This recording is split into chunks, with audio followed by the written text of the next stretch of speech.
Is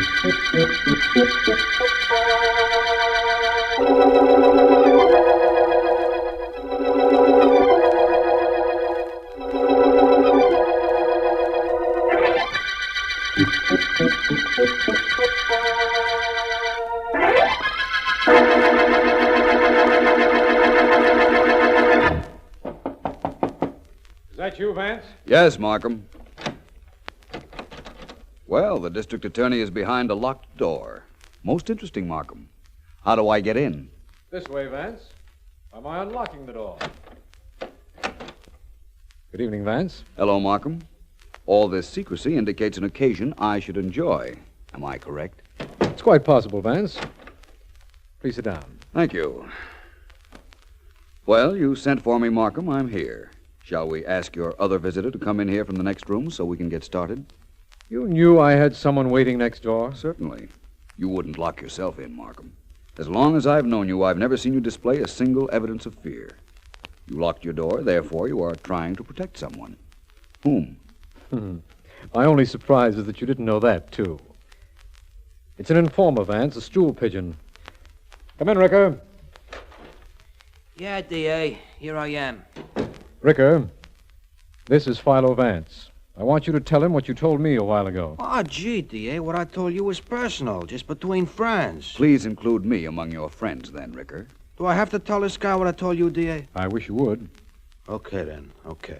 Listen, Vance, the D.A. and I has got a deal.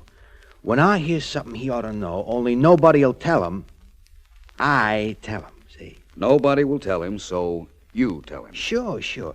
Listen, Vance, there's a dame due to hit this town this week, and she's going to start running things here the same as she ran them in the Midwest. And where she goes, trouble goes, too. Big trouble. Killings, bank holdups, kidnappings, the works. Yeah, that's what I was telling the D.A. A woman is coming to town, and that means trouble, eh? Well, that's not too strange an association. Well, I don't know about that. All I know is this town's going to break wide open when she shows up, and that's going to be soon. Really? Ricker, tell me, who is this woman? You mean, what's her name? Well, search me. I don't know. All I know is she's tall and dark and terrific looking. And she always wears dresses of one color only. Nobody knows her name. Everybody calls her the Lady in Blue.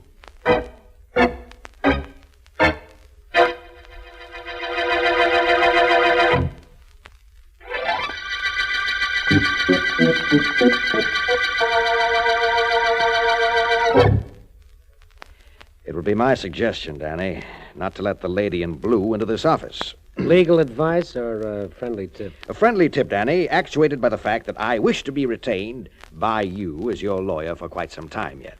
Meaning I may not be around long running things if I let the Lady in Blue in here. Well, we'll see. Davy, let her come in. Out, mouthpiece. That door there. Call me later. I hope you will be able to answer the phone when I do. Bye. Davy, I said to send that... Hello, Danny. Well, aren't you going to ask me to sit down, Danny? I am as soon as I can breathe normal again. You're the Lady in Blue? That's what I've been called. You knew I was coming to town? Everybody knew it. What do you want with me? I'd like to do business with you, Danny. Things are a little slow where I came from. I need activity. I can find things to do here.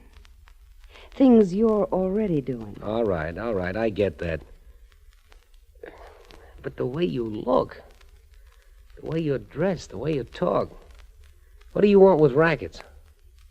Rackets, Danny? I'm not associated with any rackets. I do things more legitimately.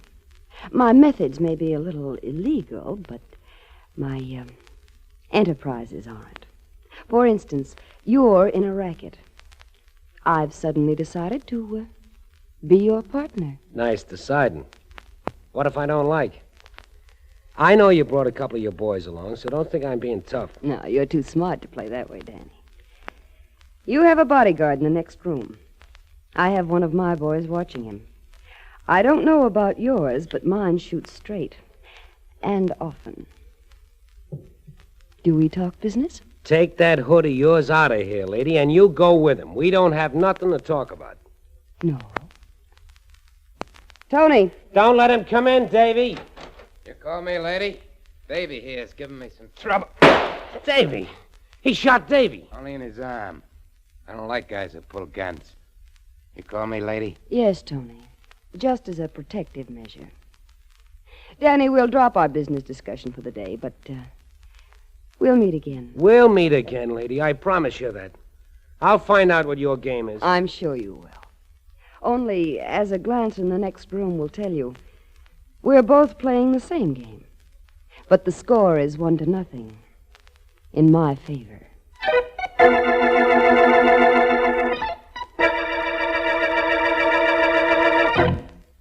How do you do, madame?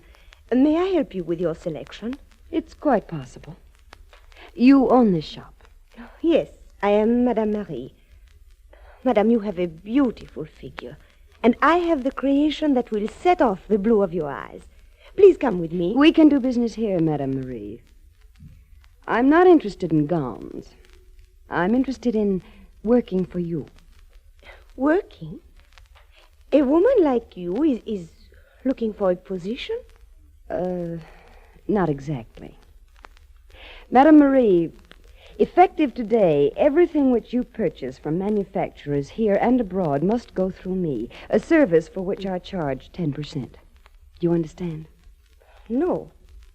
No, I do not. You will. Oh, now there's a beautiful gown, that blue evening model. An import, of course. How much is it? $400. But I still do not know what you're trying to do. I need no one to buy for me. You'll change your mind. I'll take that gown. Send it to me at the Ritzmore, Suite 928.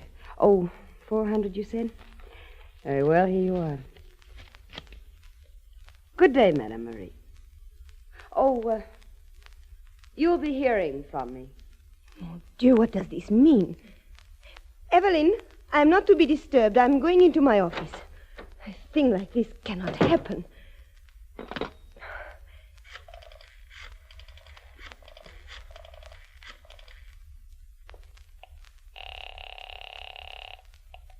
Yeah.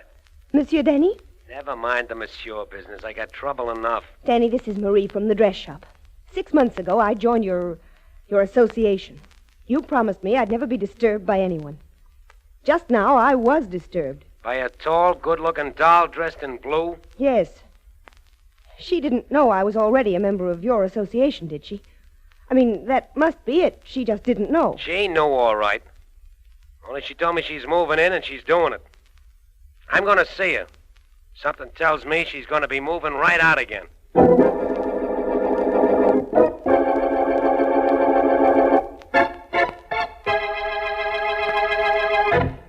Sit down, Danny. We're quite alone, and there's nothing for you to be afraid of.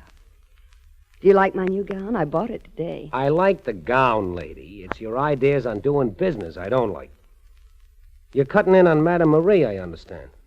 Well, as long as you understand, I see no need to discuss it further. Do you like the gown really, Danny? Listen, lady, I don't like what's going on here. I was doing all right. I was doing fine till you cut yourself in. I'm not taking it, lady. I'm telling you now, I'm not taking it. But, Danny, there isn't really anything you can do. Look, would you care to take me to the theater tonight? I'll wear this new blue gown. I've some wonderful blue eyeshadow that matches and luminous stardust for my hair. You'll be very proud of me, Danny. You want me to take you to the theater? Hey, lady, you go for me a little? Why? Why? On account of you're only the most terrific dame I've ever seen, that's why. So you want me to take you to the theater? Is it a date, Danny? Oh, could be, lady, could be. So you like me a little, huh? Well, I like you a lot, lady. You got what I ain't got. Class. Thank you. You're welcome. Lady, come here a minute. I always wanted to know what it would feel like to have a swell dame like you in my arms. Come here, lady, come on.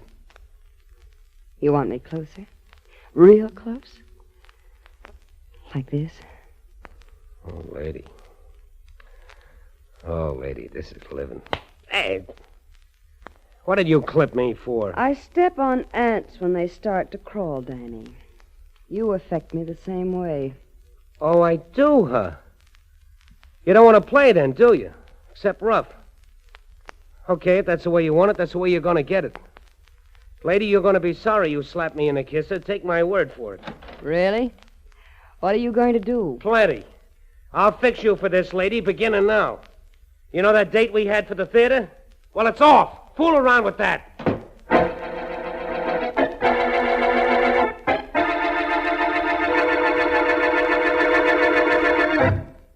Well, Mr. Markham, we got another murder.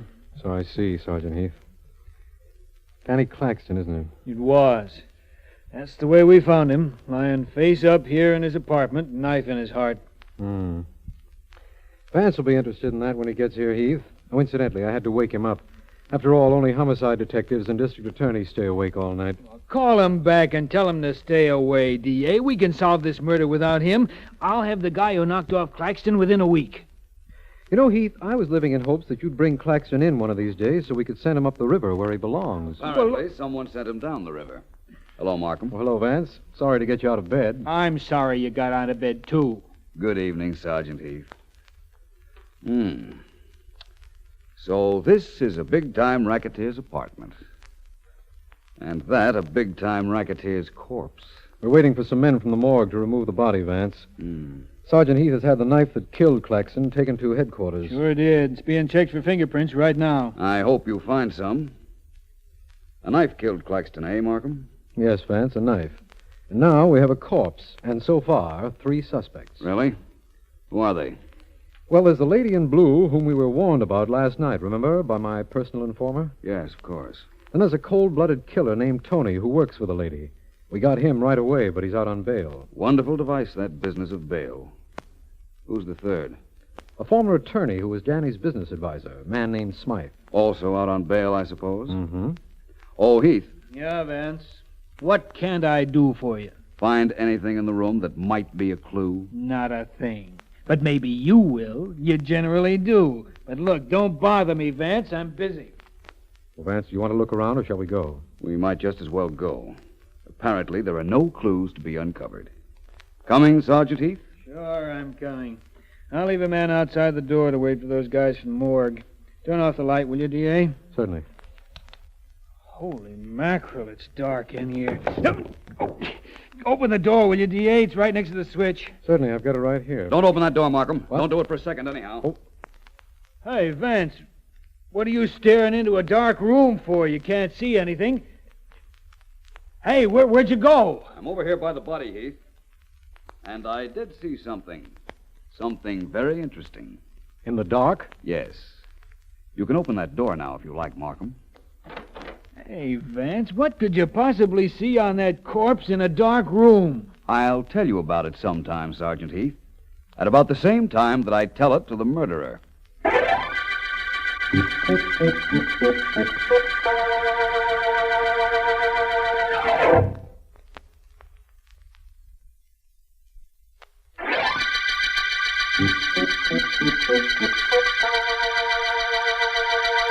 This is District Attorney Markham.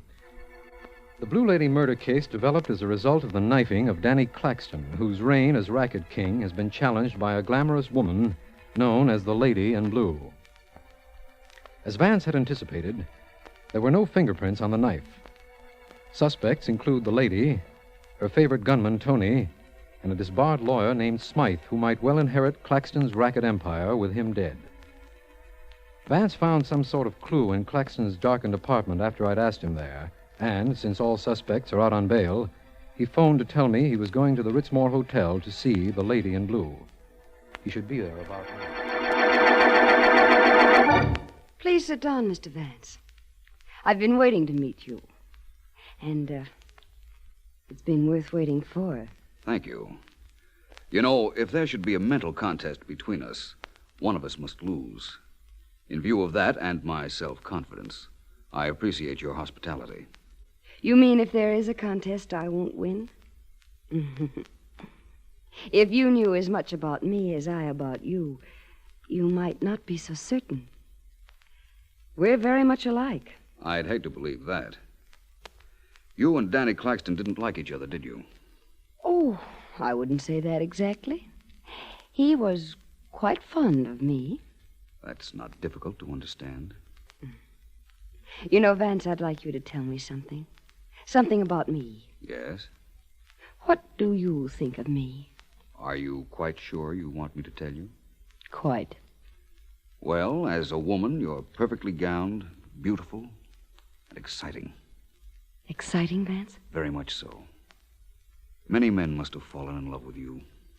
Many men? Yes. The one man? No. Is there something else I might tell you about yourself? You've told me what I wanted to hear. There's no question about that. Of course, I could go further. Let's take the surface you. The gown you're wearing is startling, but it's right for you. Your jewelry is exquisite, your hair becoming, fashionable, but too perfectly groomed. Nothing is wrong with you, lady. Therefore, something is wrong with you. Oh, please don't stop, Vance. If I were you, I don't think I'd strive so for effect. That hairdo of yours, for instance. What are those little things that glisten on top of it? Oh, that's stardust. When lights hit it, it has the effect of sparkling. You couldn't possibly be content to not stand out when there are no lights. A theater, for example. No, you're quite right. For occasions like that, there's a luminous stardust I use. Sounds wonderful. Oh, Vance. Vance, I like you. You're the man I never met in my life. Do you understand what I mean? I think so. And under other circumstances, something might be done about that. Not under these? I'm afraid not. I'm engaged in a murder investigation. Though I must admit that for the last few moments I've neglected it a bit. Will you tell me something? Anything. Within reason. Danny Claxton was murdered in his apartment last night. Were you ever in that apartment? No. So the contest commences. The gauntlet has been hurled. And the challenge accepted. Oh, expecting company? Not that I know of. I was just leaving. I'll answer the door. Lady, may I say that this has been one of the most pleasant interviews I've ever had? Just a moment. I'm glad you said that, Vance. No matter what happens from here in, I'll remember that. You did something to me. I shouldn't like what you did, but I do. Goodbye. Goodbye. Oh, Mr. Smythe. Go right in. Yes. Lady, I've got to talk to you. What did Vance want here? What is it you want here? Lady, I worked for Danny Claxton. I know everything he did, how he operated, who paid him, and whom he paid. I imagine you're taking over here. I could be valuable to you. My intention in coming here was to take over. Now I'm not so sure. I beg your pardon? Nothing. So you want to transfer your allegiance from the dead to the living, Mr. Smythe. You want to serve me. With Danny out of the way, why not? Was it you who saw to it that Danny was out of the way? Did I kill him? Why, lady, what difference does that make? The king is dead. Long live the queen.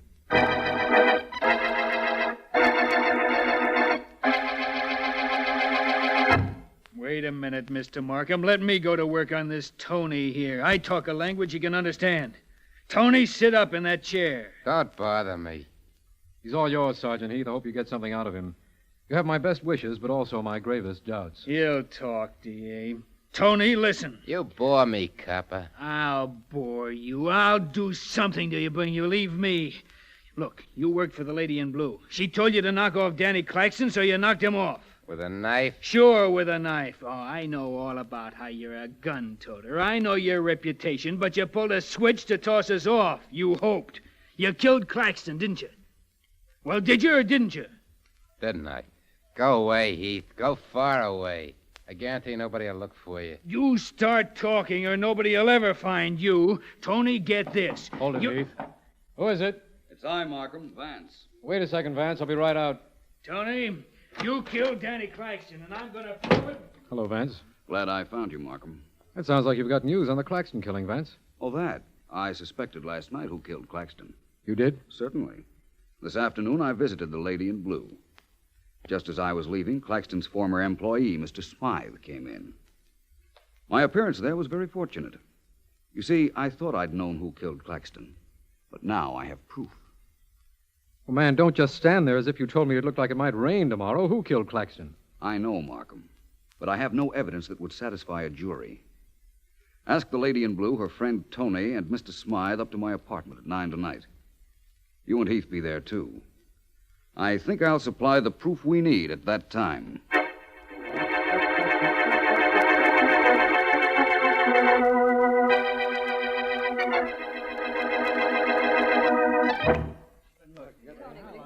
May I take the liberty of using a moment or two to describe this knife I'm holding? Come on, Vance. I've wasted enough time getting these 3 people up to your apartment. A moment more won't hurt, Heath.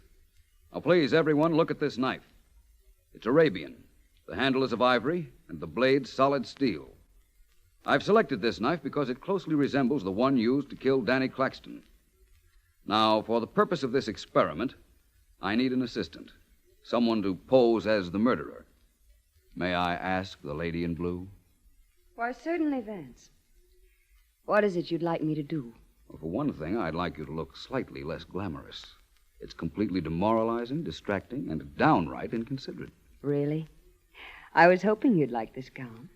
That's why I wore it. Mm-hmm. Will you take this knife, please, lady, and hold it in your right hand?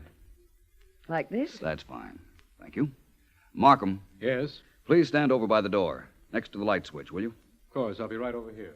Now, Tony, please don't fall asleep. This might be interesting to you. Yeah, I know. And Mr. Smythe.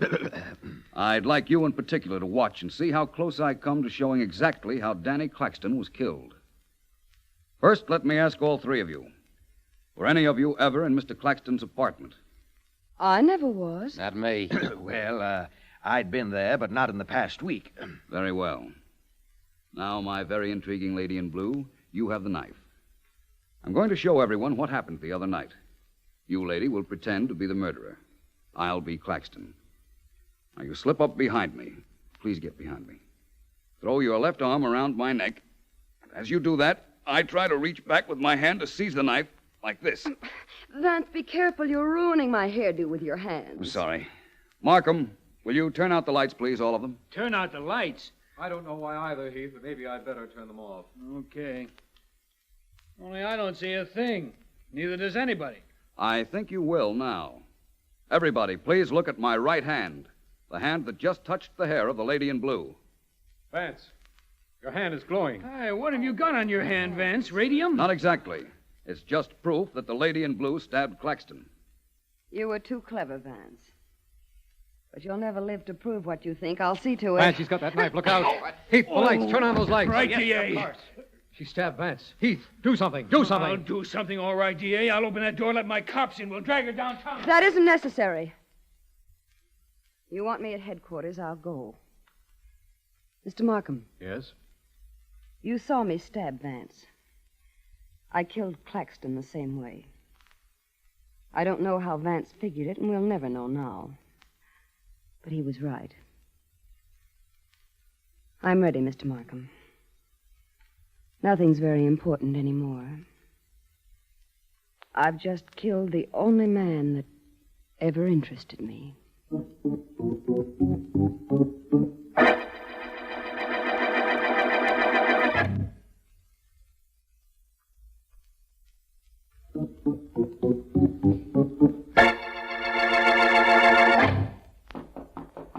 Come in, Markham. Come in. Hi, Vance. Sleep well? Wonderfully. Sorry I had to put on that act last night. Did it scare you? Definitely. Let's see that trick knife of yours, Vance. Nothing much to it, Markham. Here it is. The blade disappears into the handle when you touch the point. See? Why, yes, of course. Had me worried for a while last night, though. Well, Vance, I know now that she killed Claxton, but you knew before. Was it whatever you found when we turned out the lights in Claxton's apartment that told you the lady in blue had killed him? Yes, it was. It was Claxton's right hand, Markham. It glowed in the dark. Because it had touched the hair of the lady in blue, and on her hair was a glamour accessory, A phosphorescent preparation known as stardust. Oh, I see. As soon as I found the lady in blue wore stardust, I knew it was she who'd been at Claxton's apartment. Ah, the lady in blue was a lovely woman, Vance. Lovely to look at. But hardly delightful to know. Though for a moment at her apartment yesterday afternoon, I was beginning to find it hard to believe that. Well, Vance, you did it again. Yes, Markham, I guess this is the end of the Blue Lady murder case. But I wish the lady in blue had had a different beginning.